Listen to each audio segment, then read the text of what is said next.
রাজনৈতিক দলের নেতাদের সঙ্গে বৈঠকে বসেছেন প্রধান উপদেষ্টা ডক্টর মোহাম্মদ ইউনূস। রাষ্ট্রীয় অতিথি ভবন যমুনায় চলছে এই বৈঠক। যমুনার সামনে আছেন আমাদের বিশেষ প্রতিনিধি গোলাম মইনুল হাসান। সরাসরি কথা বলছি তার সঙ্গে। মইনুল, শুনতে পাচ্ছেন কিনা? মইনুল, বিএনপি নেতাদের সাক্ষাতের বিষয়ে আপনার কাছে কোনো তথ্য আছে? তাছাড়া অন্য দলের নেতাদের বিষয়ে কিছু জানতে পেরেছেন কিনা জানাবেন।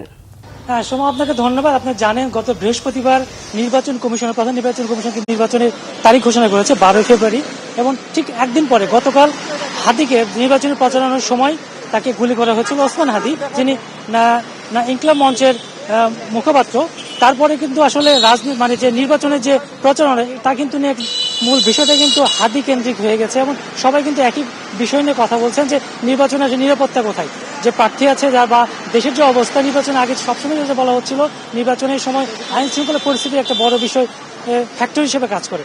তখন হাদি তো আসলে ইভার কেয়ারে আছেন, ওখানে আমাদের বিএনপি চেয়ারপারসন বেগম খালেদা জিয়া ওখানে আছেন। তো সবকিছু মিলে আসলে প্রত্যেকটা রাজনৈতিক দলে কিন্তু বড় একটা কনসার্নের জায়গা যে আসলে আগামী নির্বাচন, দেশের নিরাপত্তা, আইন শৃঙ্খলা পরিস্থিতি সবকিছু মিলে। তো এই মুহূর্তে কিন্তু বিএনপির দুই স্থায়ী কমিটির সদস্য মেজর হাফিজ এবং সালাউদ্দিন আহমেদ, তারা দুইজন ভিতরে অবস্থান করছেন যমুনার ভেতরে। প্রধান উপদেষ্টার সঙ্গে বৈঠক করেছেন।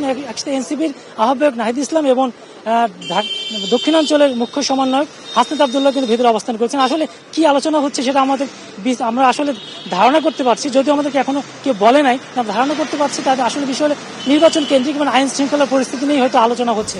এবং আমরা শুনতে পেরেছি হাদির স্বজনরাও আসার কথা, কিন্তু আমরা এখনো ওনাদেরকে দেখি নাই বা ওনার আদৌ ঢুকেছেন কিনা সেটা আমরা জানি। কারণ আমাদেরকে যমুনার সামনে এই মুহূর্তে গণমাধ্যম কর্মীকে আসলে দাঁড়াতে দেওয়া হচ্ছে না।